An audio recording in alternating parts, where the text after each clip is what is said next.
Welcome to the Slop Temple. We pray this video helps. You begin by proving eligibility.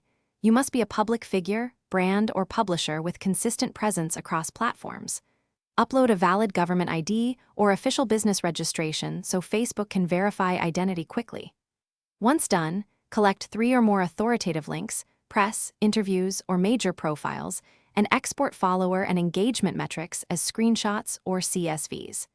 These documents show why your account merits verification. Make sure they are recent and clearly attributed so review moves faster. Next, open Meta Verification in your account settings and choose Request Verification. This starts the formal review. Fill every field accurately: legal name, category, audience size, country, and attach the ID, business docs, and your evidence links. Incomplete forms trigger delays. Then craft a 150 to 250 word public interest statement explaining why your account needs a blue check, citing reach and impact. This helps reviewers assess significance and reduces back and forth.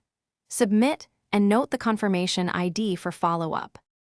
Finally, track the review status in your verification dashboard and expect a 1 to 6 week window. Patience matters. If approved, enable account protections and keep public info current. If denied, don't panic. Read the rejection reason, correct documented issues, wait the 30-day cooldown, and reapply with stronger evidence. If things still stall, contact Meta support using your confirmation ID and present a concise evidence summary. Persistent, factual follow-up often resolves borderline cases. Stay professional and timely. Thanks for watching. Consider subscribing if we helped you.